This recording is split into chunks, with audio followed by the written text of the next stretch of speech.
एक बार गौतम बुद्ध से उनके एक शिष्य ने पूछा, गुरुजी कृपया हमें बताएं कर्म क्या है। गौतम बुद्ध ने अपने शिष्य से कहा, कर्मों को समझने के लिए मैं तुम्हें एक कहानी सुनाता हूँ। यह कहानी के जरिए तुम समझ जाओगे कर्म क्या है। गौतम बुद्ध ने अपने शिष्य को कहानी सुनाते हुए कहा कि बुलंदशहर का एक राजा था। वह घोड़े पर बैठकर अपने राज्य का भ्रमण कर रहा था। चारों तरफ भ्रमण करने के बाद वह एक दुकान के सामने आकर रुक गया। रुकने के बाद राजा ने अपने मंत्री से कहा, मंत्री जी, न जाने मुझे क्यों लग रहा है कि इस दुकानदार को कल के कल फांसी की सज़ा सुना दूं। न जाने क्यों इस दुकानदार को मृत्यु के दंड देने की इच्छा हो रही है। मंत्री राजा से इसका कारण पूछ पाते इससे पहले ही राजा वहां से आगे निकल गए। मंत्री ने इस बात का कारण पता करने के लिए अगले सुबह भेष बदलकर आम जनता का रूप लेकर दुकानदार के पास पहुंच जाता है। वैसे दुकानदार आमतौर पर तो चंदन की लकड़ियां बेचने का काम करता था। मंत्री ने दुकानदार से पूछा, भाई आपका काम कैसा चल रहा है। तब दुकानदार ने बताया कि उसका हाल बहुत ही बुरा है। लोग तो उसकी दुकान पर आते हैं, चंदन की लकड़ियां देखते हैं, उसे सूंघते हैं और उसकी बहुत प्रशंसा करते हैं, लेकिन खरीदा कोई भी नहीं। और उसने आगे बताया, मैं सिर्फ इसी इंतज़ार में हूँ कि कब हमारे राज्य के राजा का मृत्यु हो जाए, उनके अंतिम संस्कार के लिए मुझसे बहुत सारी चंदन की लकड़ियाँ खरीद ली जाए। शायद वहाँ से मेरी व्यापार में और बढ़ोतरी हो जाएंगी और मेरा व्यापार भी अच्छा हो जाएगा। मंत्री को सारी बात समझ आ गई। यही वह नकारात्मक विचार है जिसने राजा के मन को भी नकारात्मक कर दिया है। वह मंत्री बहुत ही बुद्धिमान था और उसने सोचा कि मैं थोड़ी चंदन की लकड़ियाँ खरीद लेता हूँ। और उसने दुकानदार से कहा, आपसे थोड़ी चंदन की लकड़ियाँ खरीद सकता हूँ।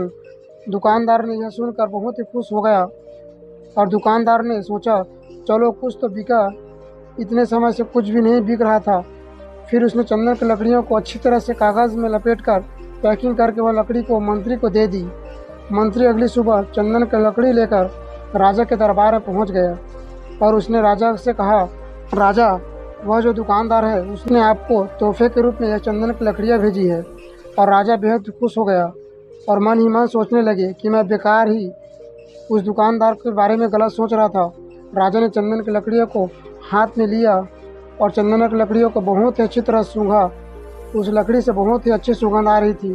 राजा बहुत ही ज़्यादा खुश हुए और उस राजा ने मंत्री के हाथों दुकानदार के लिए 100 स्वर्ण मुद्रा भिजवा दी।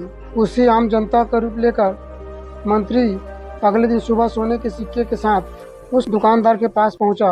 दुकानदार बहुत ही खुश हुआ और दुकानदार ने सोचा, मैं राजा के बारे में कितना गलत सोच रहा था।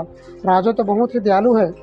यहीं पर गौतम बुद्ध ने यह कहानी खत्म कर दी। यह कहानी जब खत्म हुई तब गौतम बुद्ध ने अपने शिष्य से पूछा, अब आप बताएं कर्म क्या होता है। शिष्य ने उत्तर देते हुए कहा, शब्द ही हमारे कर्म हैं। हम जो काम करते हैं वही हमारे कर्म हैं। जो हमारी भावनाएं हैं वही हमारा कर्म है। गौतम बुद्ध ने सभी शिष्यों का जवाब सुनने के बाद यह कहा, आपके विचार ही आपके कर्म हैं। अगर आपने अपने विचारों पर नियंत्रण करना सीख लिया तब आप एक महान इंसान बन जाते हैं। जब आप अच्छा सोचते हैं तब आपके साथ अच्छा ही होता है और वह होता ही रहेगा। इसलिए दोस्तों, किसी के बारे में गलत सोचना, उसके लिए गलत धारणाएं रखना आपके कर्म को हानि पहुंचाता है, क्योंकि हो सकता है कि वो सामने वाले व्यक्ति भी आपके बारे में गलत धारणाएं रखता हो।